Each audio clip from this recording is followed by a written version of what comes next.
চাঁদপুর সদর উপজেলার প্রফেসরপাড়া মোল্লাবাড়ির জামে মসজিদে জুমার নামাজ শেষে মসজিদের প্রতিষ্ঠাতা খতিব মাওলানা আ.ন.ম নূর রহমান মাদানির ওপর এক ব্যক্তি ধারালো অস্ত্র দিয়ে হামলা চালিয়েছে। শুক্রবার দুপুরে শহরের প্রফেসরপাড়া মোল্লাবাড়ি জামে মসজিদে এই ঘটনা ঘটে।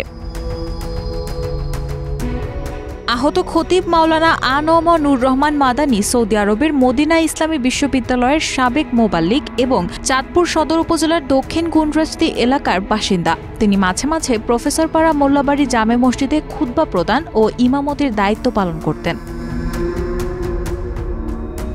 প্রত্যক্ষদর্শীরা জানান, নামাজ শেষে মুসল্লিরা মসজিদ ছাড়লেও খতিব সাহেব তখনও ভেতরে অবস্থান করছিলেন। এমন সময় একজন ব্যক্তি মসজিদে ঢুকে কাছে থাকা চাপাতি দিয়ে হঠাৎ করে কানের গোড়ালিতে কোপ মারেন। এতে খতিব গুরুতর আহত হন। আটক হওয়া ব্যক্তি হলেন মোহাম্মদ বিল্লাল হোসেন। পিতার নাম আয়ুব আলী। তার স্থায়ী ঠিকানা চাঁদপুর সদর উপজেলার বিষ্ণুপুর ইউনিয়নের মনোহরদী গ্রামে। বর্তমানে তিনি শহরের ৭ নং ওয়ার্ডের বকুলতলা রোডে অস্থায়ীভাবে বসবাস করছেন। স্থানীয় সূত্র জানায়, কয়েক সপ্তাহ আগে এক খুতবায় খতিব সাহেব নবী করিম সাল্লাল্লাহু আলাইহি ওয়াসাল্লামকে ইসলামের বার্তাবাহক হিসেবে উল্লেখ করেছিলেন। এই বক্তব্যে ব্যক্তিগতভাবে ক্ষুব্ধ হন বিল্লাল হোসেন। তারই জের ধরে শুক্রবার জুমার নামাজকে টার্গেট করে পরিকল্পিতভাবে এই হামলা চালান। হয়তো এটি তার পূর্বে থেকেই পরিকল্পনায় ছিল। তার চাপাতিতে লেখা ছিল, আমার নবীজিকে অপমান করার কারণে তাকে হত্যা করা হলো।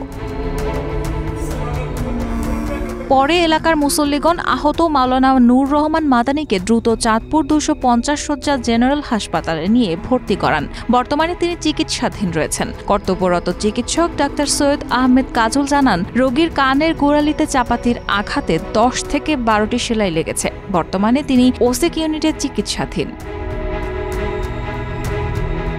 এই ঘটনা গোটা এলাকাবাসীকে হতবাক করেছে। সামাজিক, ধর্মীয় ও নাগরিক মহলে ব্যাপক চাঞ্চল্যের সৃষ্টি হয়েছে। অনেকেই বলছেন এটি ধর্মের নামে চরম উগ্র আচরণ। স্থানীয়রা বলেন, খতিব সাহেবের বক্তব্যে কোনো ধরনের অবমাননা ছিল না। একজন সুস্থ মস্তিষ্কের মানুষ ধর্মীয় ভিন্নমত পোষণ করলেও তা হত্যার উদ্দেশ্যে এমন নেক্কারজনক হামলা নয়। চাঁদপুর সদর মডেল থানার অফিসার ইনচার্জ মোহাম্মদ বাহার মিয়া বলেন, ঘটনার পরপরই আমরা অভিযুক্তকে আটক করেছি। এই ঘটনায় মামলা রুজু হয়েছে। রায়হানা মুন, প্রবাস খবর।